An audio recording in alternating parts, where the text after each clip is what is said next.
ನಮಸ್ಕಾರ. Welcome to Ranju Rekha vlogs. ಹೇಗಿದ್ದೀರಿ ಎಲ್ಲರೂ? ಐ ಹೋಪ್ ಎಲ್ಲ ಚೆನ್ನಾಗಿದ್ದೀರಿ ಅಂತ ಅಂದ್ಕೊಳ್ತಾ ಇವತ್ತಿನ ವ್ಲಾಗ್ನ ಸ್ಟಾರ್ಟ್ ಮಾಡೋಣ ಬನ್ನಿ. ಇವತ್ತು ರಂಜು ಮಗನ ಬರ್ಡೇ ಇತ್ತು. ಅದಕ್ಕೋಸ್ಕರ ನಮ್ಮ ಬಕೆಟ್ ಲಿಸ್ಟಲ್ಲಿದ್ದಿದ್ದು ಒಂದು ಹೋಟೆಲ್ನ ಸೆಲೆಕ್ಟ್ ಮಾಡಿಕೊಂಡು ನಾವಿವಾಗ ಡಿನ್ನರ್ಗೆ ಅಂತ ಹೋಗ್ತಾ ಇದ್ದೀವಿ. ನಮ್ಮ ಬಕೆಟ್ ಲಿಸ್ಟಲ್ಲಿ ಇದ್ದಿದ್ದು ಹೋಟೆಲ್ ಯಾವುದಪ್ಪ ಅಂತ ಅಂದರೆ ಪ್ಲಾಟ್ಫಾರಮ್ 65. ಇದು RR ನಗರಲ್ಲಿದೆ. ನಾವಿವತ್ತು ಹೋಗಿದ್ದು ಅಲ್ಲಿಗೇನೆ. ಈ ಹೋಟೆಲ್ ಯಾವ ಥರ ಇದೆಯಪ್ಪ ಅಂತ ಅಂದರೆ ಇದು ಟ್ರೈನ್ ಕಾನ್ಸೆಪ್ಟಲ್ಲಿದೆ. ರಂಜು ಮಗನ ಬರ್ಡೇ ಇದ್ದಿದ್ದರಿಂದ ಅವನಿಗೆ ಈ ಥೀಮ್ ಇಷ್ಟ ಆಗುತ್ತೆ ಅಂತ ಅಂದ್ಬಿಟ್ಟು ನಾವಿವತ್ತು ಇಲ್ಲಿಗೆ ಪ್ಲ್ಯಾನ್ ಮಾಡ್ಕೊಂಡಿದ್ವಿ. ನಾನು ಬಂದಂತೂ ತುಂಬ ಹೊತ್ತಾಯಿತು. ಅವಳಿಗೆ ಕಾಲ್ ಮಾಡಿ ಕೇಳ್ತಾ ಇದ್ರೆ ಬರ್ತಾಯಿದ್ದೀನಿ ಅಂತ ಇದ್ದಾಳೆ. ಆದರೆ ಇನ್ನೂ ಬಂದಿಲ್ಲ. ಅದು ಯಾವ ಟ್ರಾಫಿಕಲ್ಲಿ ಇನ್ನೂ ಸಿಗಾಕೊಂಡಿದ್ದಾಳೋ ನನಗಂತೂ ಗೊತ್ತಿಲ್ಲ. ಲೇಟಾಗಿ ಬರ್ತಾರದಲ್ಲದೆ ನೋಡಿದ್ರೆ ನಕ್ಕೊಂಡು ಬೇರೆ ಬರ್ತಾಯಿದ್ದಾಳೆ. ನಮಗೆ ಬೇರೆ ಹೊಟ್ಟೆ ಚುರುಗುಟ್ಕೊಂಡು ತಾಳ ಆಗ್ತಾಯಿದೆ. ನಾನು ಯಾಕಮ್ಮ ಇಷ್ಟು ಲೇಟಾಗಿ ಬಂದೆ ಅಂತ ಕೇಳ್ತಾ ಇದ್ದೆ. ಅವಳು ನಕ್ಕೊಂಡೇನೋ ಆನ್ಸರ್ ಮಾಡ್ತಾಯಿದ್ದಾಳೆ ನನಗೆ. ಬರ್ತಾನೆ ಅಷ್ಟೊಂದು ರೇಗಿಸ್ತಾ ಇದ್ದಾಳೆ ಲೇಟಾಗಿ ಬಂದಿದ್ದೀನಿ ಅಂತ ಅಂದ್ಬಿಟ್ಟು. ಬಟ್ ನಾನು ಏನಕ್ಕೆ ಲೇಟಾಗಿ ಬಂದಿದ್ದೀನಿ ಅನ್ನೋದು ಅವಳಿಗೆ ಗೊತ್ತಿಲ್ಲ. ಏನಕ್ಕಪ್ಪ ಲೇಟು ಅಂತ ಅಂದರೆ ಹೋಟೆಲ್ಗೆ ಹೋಗಿರೋದಲ್ವ, ಸ್ವಲ್ಪ ಹೊಟ್ಟೆ ಜಾಸ್ತಿ ಹಸ್ತಷ್ಟು ಜಾಸ್ತಿ ಊಟ ಮಾಡ್ಬೋದು ಅಂತ ಅಂದ್ಬಿಟ್ಟು ನಾನು ಲೇಟಾಗಿ ಹೋಗಿದ್ದೆ. ಅದನ್ನೇ ಹೇಳ್ತಾ ಇದ್ದೆ ಅವಳಿಗಂಗಂತ. ನಾವು ಈ ಥರ ಒಬ್ರಿಗೊಬ್ರು ಕಿತ್ತಾಡ್ಕೊಂಡು ಕೂತಿದ್ದಕ್ಕೆ ಫ್ಯಾಮಿಲಿ ಎಲ್ಲ ರೇಗಿಸ್ತಾಯಿದ್ರು, ನೀವು ಆಮೇಲೆ ಕಿತ್ತಾಡೂರಿ, ಫಸ್ಟ್ ಊಟ ಆರ್ಡ್ರು ಮಾಡ್ರಮ್ಮ ಅಂತ. ಸರಿ, ಇನ್ನೇನು ಊಟ ಆರ್ಡ್ರು ಮಾಡೋಣ ಅಂತ ಮೆನು ಕಾರ್ಡ್ ನೋಡಿಕೊಂಡು ಊಟ ಆರ್ಡ್ರು ಮಾಡ್ತಾ ಇದ್ವಿ. ಇನ್ನೊಂದೇನಪ್ಪ ಇಲ್ಲಿ ಅಂತ ಅಂದರೆ ನಮ್ಮ ಫ್ಯಾಮಿಲಿ ಮೆಂಬರ್ಸ್ನೆಲ್ಲ ನಾವಿಲ್ಲಿ ತೋರಿಸೋದಕ್ಕಾಗಲ್ಲ. ಯಾಕೆ ಅಂತ ಅಂದರೆ ಅವ್ರ ವೀಡಿಯೋದಲ್ಲಿ ಬರೋದು ಅವ್ರಿಗೆ ಇಷ್ಟ ಇಲ್ಲ. ಹಾಗಾಗಿಬಿಟ್ಟು ನೀವು ಹೇಗಾದರೂ ವೀಡಿಯೋ ಮಾಡ್ಕೊಳ್ಳಿ, ನಮ್ಮನ್ನು ಮಾತ್ರ ಎಲ್ಲೂ ತೋರಿಸ್ಬೇಡ್ರಮ್ಮ ಅನ್ನೋದು ಮನೆಯಿಂದ ಒಂದು ಕಂಡೀಷನ್ ಇದೆ. ಹಾಗಾಗಿಬಿಟ್ಟು ಯಾರೂ ತೋರ್ಸೋಕ್ಕಾಗಲ್ಲ. ನಮ್ಮ ಪ್ಲ್ಯಾಟ್ಫಾರಮ್ ಬಂದು ಬಳ್ಳಾರಿ ಪ್ಲ್ಯಾಟ್ಫಾರಮ್.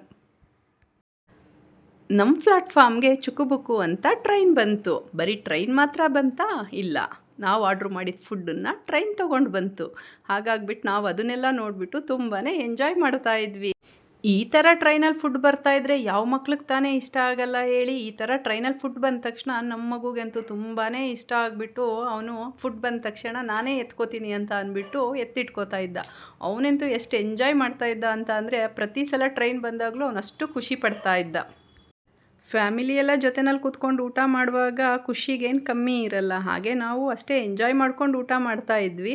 ಆದರೆ ರಂಜುಗಂತೂ ನಾನು ತುಂಬಾ ಕಾಲೆಳಿತಾ ಇದ್ದೆ. ಯಾಕೆ ಅಂತ ಅಂದರೆ ಕಾರ್ತಿಕ ಇದ್ದಿದ್ದರಿಂದ ಅವಳು ಪ್ಯೂರ್ ವೆಜ್. ಹಾಗಾಗಿಬಿಟ್ಟು ಅವಳು ವೆಜ್ ತಿಂತಾಯಿದ್ಲು. ಅದಕ್ಕೆ ಅವಳಿಗೆ ರೇಗಿಸ್ಕೊಂಡು ಊಟ ಮಾಡ್ತಾ ಇದ್ವಿ ನಾವು.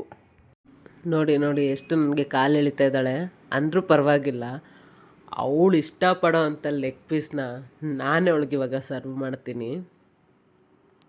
ಅವಳಿಗೆ ಲೆಗ್ ಪೀಸ್ ಅಂದರೆ ತುಂಬ ಇಷ್ಟ. ಸೊ ಅದಕ್ಕೆ ನಾನೇ ಸರ್ವ್ ಮಾಡ್ತಾಯಿದ್ದೀನಿ ಅವಳಿಗೆ ಲೆಗ್ ಪೀಸ್ ಜೊತೆ ಬಿರಿಯಾನಿನ. ನಿಂದು ಸೇರಿಸಿ ನನಗೆ ಬಡಿಸ್ತಾ ಇದೆಯಾ, ಸಾಕು ಅಂತ ಇದ್ಲು. ಆಯಿತು ಅಂತ ಅಂದ್ಬಿಟ್ಟು ಆಮೇಲೆ ನಾನು ನೂಡಲ್ಸ್ನ ಆರ್ಡ್ರ್ ಮಾಡ್ಕೊಂಡಿದ್ದೆ, ವೆಜ್ ನೂಡಲ್ಸ್ನ. ಸೊ ನಾನು ಸ್ವಲ್ಪ ಅದನ್ನು ಸರ್ವ್ ಮಾಡಿಕೊಂಡು ತಿಂತಾಯಿದ್ರಿ. ಅವಳು ಬಿರಿಯಾನಿ ಸಖತ್ತಾಗಿದೆ ಅಂತ ಕೈ ತೋರಿಸ್ಕೊಂಡು ತಿಂತಾಯಿದ್ದಾಳೆ. ನಾನು ನೂಡಲ್ಸ್ನ ಟೇಸ್ಟ್ ಮಾಡಿದೆ, ಚೆನ್ನಾಗಿತ್ತು. ನಮ್ಮನೇಲೆಲ್ಲರೂ ರೇಗಿಸ್ತಾಯಿದ್ರು, ಒಂದೇ ಒಂದು ಬಿರಿಯಾನಿ ಹಾಕ್ಬಿಟ್ಟು ಸುಮ್ಮನೆ ಕುತ್ಕೊಂಡಿದ್ಯಲ್ಲ, ಇನ್ನೊಂದು ಬಿರಿಯಾನಿ ಪಾಪ ನಿನ್ನ ಫ್ರೆಂಡೇ ಹಾಕೊಂತಿದ್ರು, ಹಾಕೋದಲ್ವಾ ಅಂತಾಯಿದ್ರು. ಡಿನ್ನರ್ ಎಲ್ಲ ಮುಗಿಸ್ಬಿಟ್ಟು ಡೆಸರ್ಟ್ ಇರಲಿದೆ ಹಾಗೆ ಹೋಗೋದಕ್ಕಾಗುತ್ತಾ? ಅದಕ್ಕೋಸ್ಕರ ನಾವು ಬಂದಿದ್ದು ಪೋಲಾರ್ ಬೇರ್ಗೆ. ಇಲ್ಲಿ ಬಂದುಬಿಟ್ಟು ಯಾವುದು ಡೆಸರ್ಟ್ ಆರ್ಡ್ರ್ ಮಾಡೋಣ ಅಂತ ಅಂದ್ಕೊಂಡು ಅದಕ್ಕೆ ಸ್ವಲ್ಪ ಡಿಸ್ಕಸ್ ಮಾಡ್ಕೊಂಡು ಕೂತಿದ್ವಿ. ನಾವೆಲ್ಲ ಆರ್ಡ್ರು ಮಾಡಿದ್ದು ಐಸ್ ಕ್ರೀಮ್ ಫ್ಲೇವರ್ಸ್ ಎಲ್ಲ ನಮ್ಮ ಟೇಬಲ್ ಮೇಲೆ ಬಂದಿದ್ದಾಯಿತು.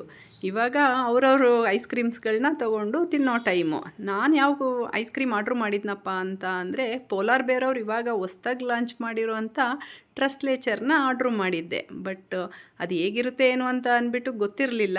ಆಮೇಲೆ ತಿಂದ ಮೇಲೆ ಹೇಗೆ ಅನ್ನಿಸ್ತು ಅಂತ ಅಂದರೆ ಅದ್ರ ರಿಯಾಕ್ಷನ್ನ ನೀವು ನನ್ನ ಫೇಸಲ್ಲೇ ನೋಡ್ಬೋದು. ನನಗೆ ಇಷ್ಟ ಆಗಿಲ್ಲ ಅನ್ನೋದನ್ನು ನಾನು ಫೇಸಲ್ಲೇ ತೋರಿಸ್ಬಿಟ್ಟಿದ್ದೀನಿ. ಡ್ರೈ ಫ್ರೂಟ್ಸು ಮತ್ತು ಮಿಲ್ಕ್ ಎಲ್ಲ ಸಪ್ರೇಟಾಗಿ ಕೊಟ್ಟಿದ್ರು, ಅದನ್ನು ನಾವೇ ರೆಡಿ ಮಾಡಿಕೊಂಡು ತಿಂದ್ವಿ. ರಂಜು ಯಾವುದೋ ಕಾಫಿ ಫ್ಲೇವರ್ ಆರ್ಡ್ರು ಮಾಡಿದ್ಲು, ಆದರೆ ಆ ಫ್ಲೇವರ್ ಅವಳಿಗೆ ಇಷ್ಟ ಆಗಿರಲಿಲ್ಲ. ಆದರೂ ಹೇಗೋ ತಿಂತಾಯಿದ್ಲು. ಪೋಲಾರ್ ಬೇರೆ ಮುಚ್ಬಿಟ್ಟು ಆಚೆಗೆ ಹೋಗೋದು ತನಕ ಕುತ್ಕೊಂಡಿದ್ದೀರಿ ಇವತ್ತು ನಾವು. ಅವ್ರು ಹೋಗಿ ಕ್ಲೀನ್ ಮಾಡಬೇಕು, ನೀವು ಹೋಗಿ ಅಂತ ಅರ್ಧ ಶೆಟ್ಟರೇ ಹಾಕ್ಬಿಟ್ಟಿದ್ದಾರೆ. ಅರ್ಧ ಡೋರ್ ಕ್ಲೋಸ್ ಮಾಡೋರು ಇವಾಗ ಆಚೆ ಬಂದಿದ್ದೀವಿ. ನಮ್ಮ ವಿಡಿಯೋ ಎಲ್ಲ ನಿಮಗೆ ಇಷ್ಟ ಆಗಿದ್ರೆ ಲೈಕ್ ಮಾಡಿ, ಶೇರ್ ಮಾಡಿ, ಕಮೆಂಟ್ ಮಾಡಿ, ನಮ್ಮ ಚಾನಲ್ನ ಸಬ್ಸ್ಕ್ರೈಬ್ ಮಾಡ್ಕೊಳ್ಳಿ.